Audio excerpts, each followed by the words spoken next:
Hello my wonderful, beautiful friends, guys, welcome back to r/PettyRevenge, where people get little wins on others and the stories are super satisfying. And in today's episode, a nightmare HOA group messes with OP and OP fights back and makes their fearless leader homeless. Guys, I hope you enjoyed today's hilarious stories, and as always, you can link or post your stories to this email right here. We're diving in. So I work at a little locally owned restaurant with great service and great food. We're all like one big family and we have a high standing in our community.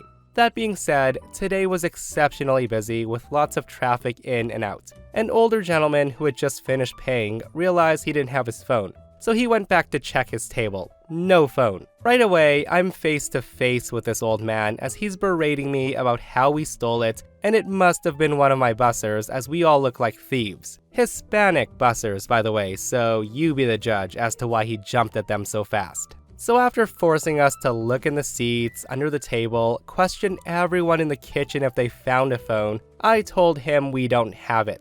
Again, he tried berating the bussers, calling them thieves, and I told him I would trust my bussers with my life savings. I know they didn't take it.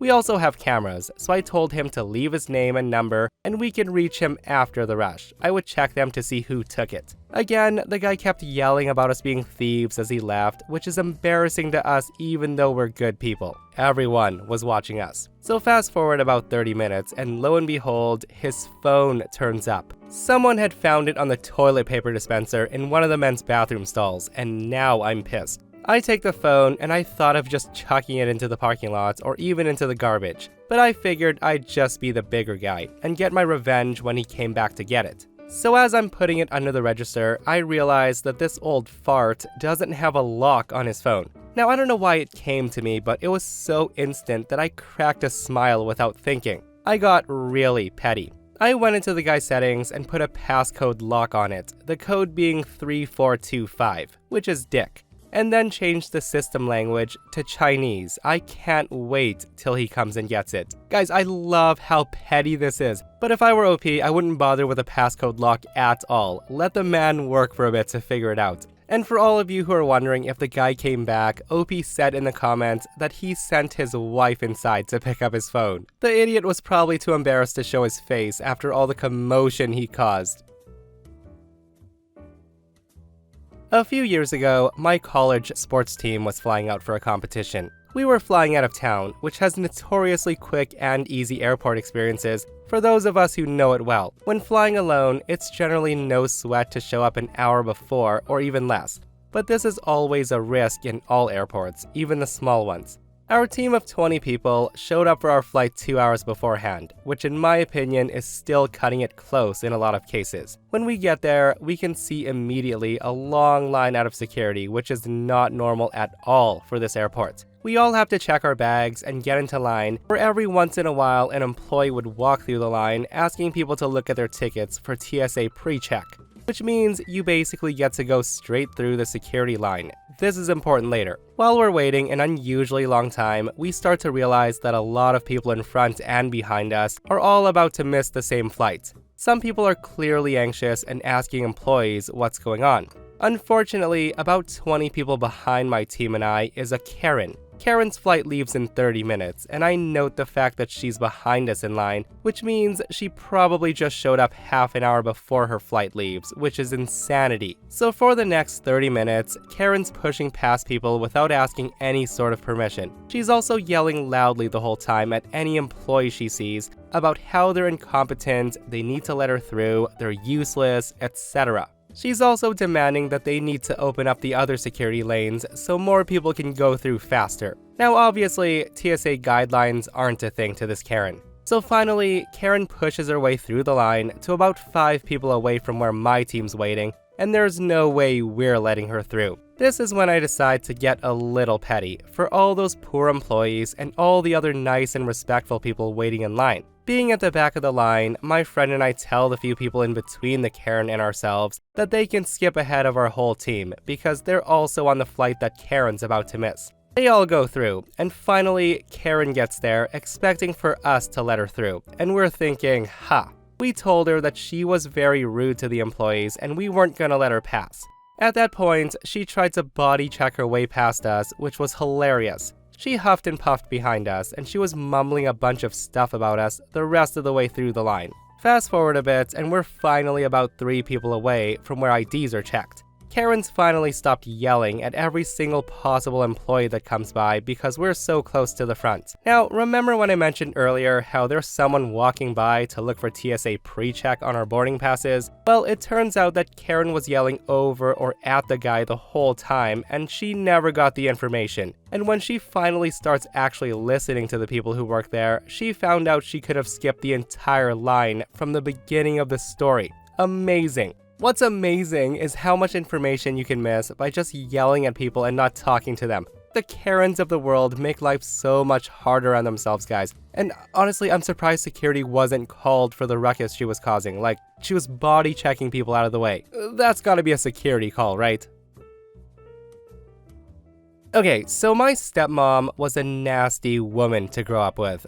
She was mean, vindictive, and she had an inferiority complex that she used to attack anyone who was doing well, especially those doing better than her. My dad spent my childhood on the road, and my mom was in and out of inpatient facilities until she passed. So a lot of my time was spent with my stepmom being my only available guardian. Now, I won't BS and say I was perfect, but I wasn't bad. I was a good student, involved in community and school activities, and as soon as I could work, I got a job. My biggest issue was that I often took an attitude with her and her family, all of whom sucked to be near. Those people have been in my life since I was 4, and I'm now in my late 20s, and none of them were ever supportive or kind. I had aspirations to go to school and be a psychologist, a teacher, a therapist, or a vet. Honestly, I think I just liked the structure school offered and wanted to continue with it after graduation.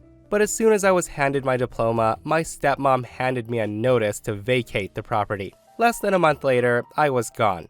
Now, to be fair to him, my father did try to intervene and prevent the eviction since it was his home. But stepmom was the main occupant in the house, and we were told by a local cop that she could in fact remove me from the home and press trespassing charges if I came back. To this day, I think he was likely full of crap, but he didn't want to deal with it. So I was 18 years old, homeless, and supposed to start college a few months later. And I had chosen a local school and rejected better scholarships so I could stay home and save money on housing. I found a place with a man that became my best friend, and I did try to attend school, but honestly, it didn't feel right anymore. Between full-time work just to scrape by and the mental health issues that arose in the aftermath, I couldn't continue and dropped out. My dad was unable to offer much support, and most of my family never cared to intervene since she had convinced the majority of them that I had chosen to basically go no contact with them. She would also call and gloat about how hard the real world is, make snide comments about my dying mother,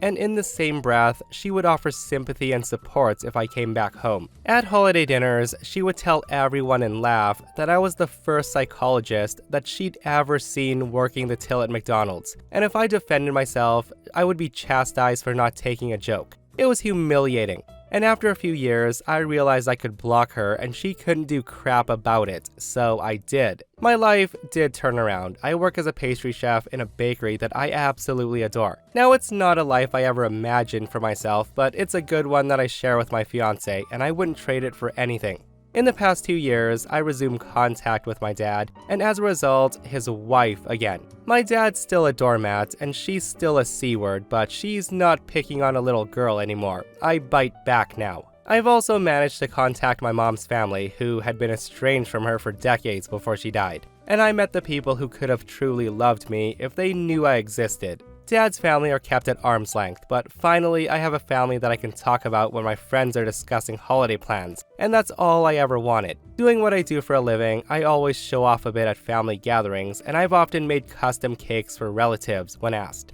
Stepmom hates my job. She hates the fact that I'm happy, that I don't care if I'm a bit plump, that I'm engaged, and she's not allowed near the wedding.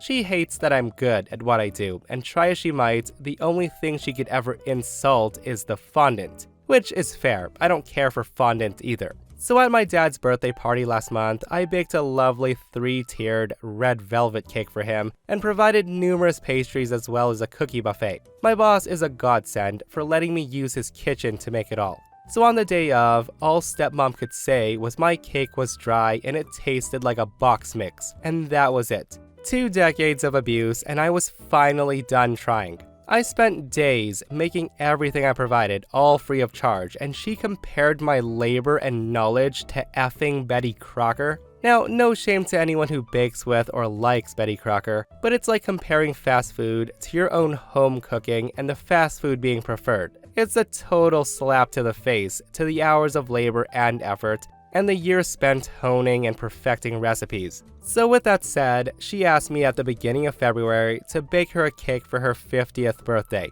No other details other than she didn't want red velvet and it was for 100 people. I agreed. I stocked up on Duncan Hines and canned frosting, slapped the frosting on top of the crappy sheet cakes a day before, and didn't bother decorating any of them.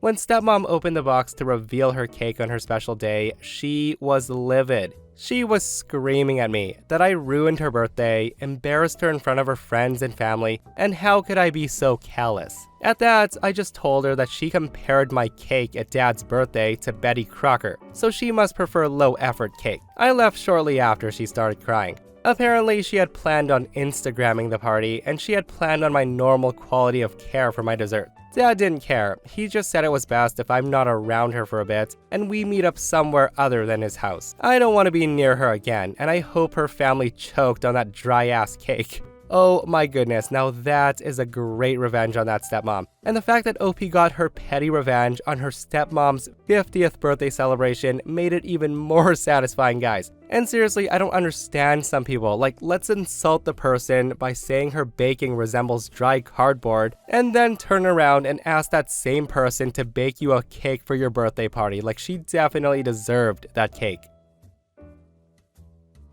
So here's a little backstory. A few years ago, I bought my first house in a medium-sized neighborhood in a southern state. It had an HOA, but I actually picked the neighborhood because they had the lowest HOA dues in the city. They also had the fewest rules, and the house was by far the nicest one I could afford in my budget. After a few weeks, I get a violation notice from the HOA telling me that I had 2 violations that needed correction. Number 1, my lawn was not green enough. Number 2, my trash cans were too close to my driveway.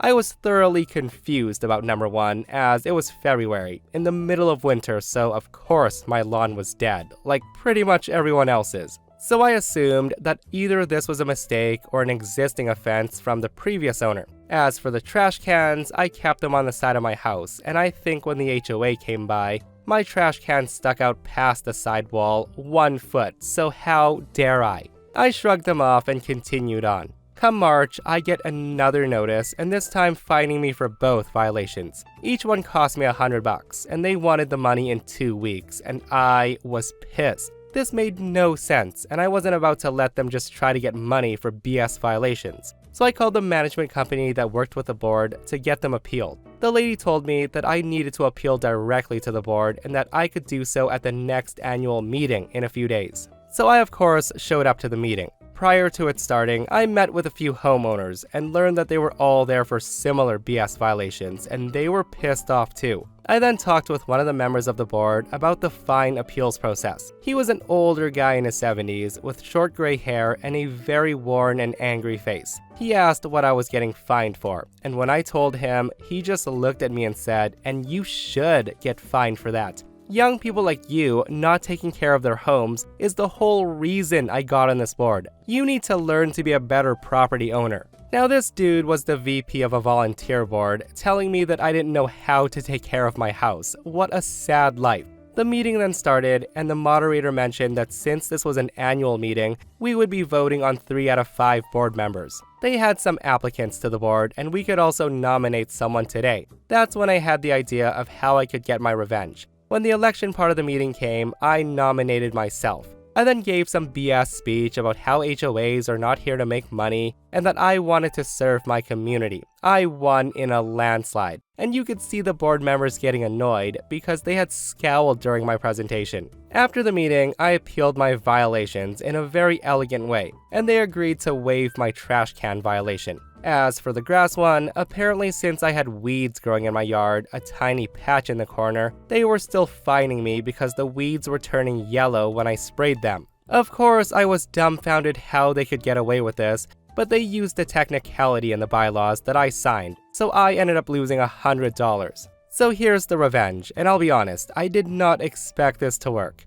After joining the board of 5, including myself, I was appointed to secretary and had to help maintain meeting notes and review records.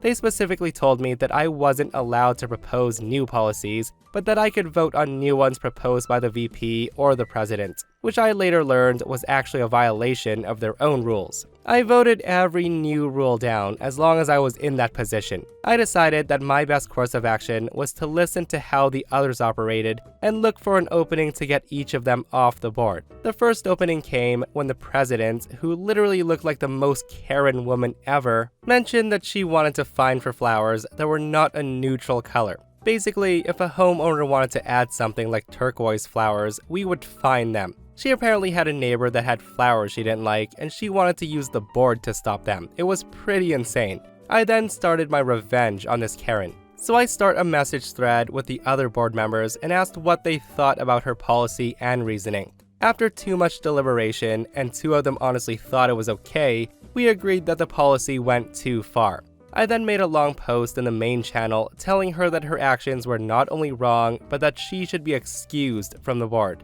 When she flipped out, I called a board meeting the following week, and the other 4 board members voted her off for targeting a community member for personal gain. She then gave a sob story how the board was her life, that the neighborhood was like her child, but I didn't care. That was 1 down. I then convinced one of my good neighbor friends to join a little later to take her spot. The next members I target were the treasurer and the director, as I wanted to save the VP for last. They were actually pretty easy to get off the board because they were very easily swayed by public opinion. So I make a fake account on Nextdoor and waited until spring when most of the violations go out. When the letters went out, I looked for angry posts on Nextdoor. I then would comment on each one, giving them the first names of the 2 board members as the culprits, and told them to come to the next HOA meeting to appeal. Now that worked far better than I expected. During the next meeting, over 50 people showed up and called out those by name. It was glorious. During the open session, community members grilled those 2 for their poor policies. The VP actually tried to defend them, but ultimately failed. The 2 members were so distraught after the meeting that I told them that maybe they should resign, and they both did. That was 2 more down, both of which were replaced by a couple who came to the same meeting and wanted to get rid of these rules. Finally, the board had been flipped to 4 out of 5 people wanting to get rid of all these dumb rules. The president, however, was still the same old, angry, hateful man. He tried to add more rules to increase violation revenue, and we voted him down every single time.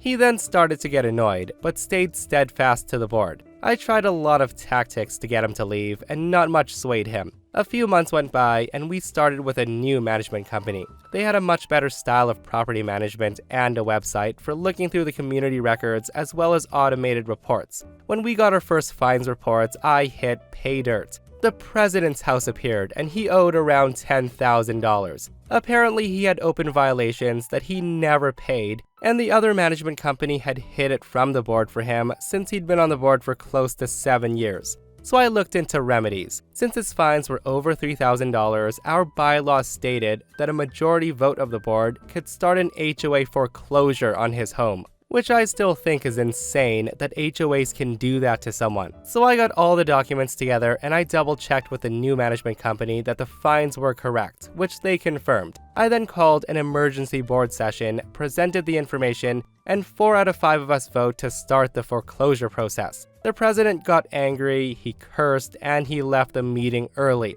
We were informed a few days later that the president resigned, paid his fine, and put his house up for sale. While I'm sad that we couldn't force a foreclosure, at least he was off the board. I'm currently president to this day, and I've reduced the fining policy to a maximum of $400. And the homeowners can appeal anytime they wish, digitally. In addition, I've banned any grass fines until May, and the trash can violations have been super relaxed. So the moral of the story is never fine me $200, call me a stupid young kid, and expect not to lose your house. Wow guys, this is a petty revenge that dips into pro-revenge territory. And OP's the hero that everyone needed, all over $200, guys. Which has me thinking, how much money did they take from people before OP came and put his foot down? And how ridiculous is it that an HOA has the power to make you homeless? That's crazy. With that said, this person shares their HOA story and says, I have one incredible the HOA isn't the a-hole in this case story. So my dad is African American and he went on a walk around the community park around 3 in the afternoon. He was wearing jeans, a polo, etc. And someone who recently moved in, maybe only 2 weeks, sent an email to the president of the HOA because they were unable to attend the meeting. They said they had a photo of a suspicious person who had been obviously casing people's houses to rob them, and included photos of my dad. The president of the HOA emailed back that they were very concerned after seeing the photos, and they would stop by her house to discuss the issue in person. They scheduled a time to talk and came up with safety strategies. A thing about my dad is he's the president of the HOA. He said the look on her face when she opened the door was priceless. He then proceeded to discuss the issue with her, like she hadn't emailed a picture of him, asking her, now why did you feel concerned for your safety? And what about him made you think that this man was a threat? She didn't send any more complaints after that. And that, my friends, brings us to another end of our /PettyRevenge. Guys, I hope you enjoyed today's super satisfying stories. If you did, hit that thumbs up, and if you're not subscribed, consider subscribing so you don't miss these crazy episodes. And if you missed the last episode on the channel, it's an r/entitled people episode, where a stupid, entitled idiot tries to steal OP's dog to teach her a lesson, and the idiot gets bit and tries to sue the family. It's a ridiculous story, so go check it out if you haven't. And myself and Stevie Boy will see you guys in the next one. We love you.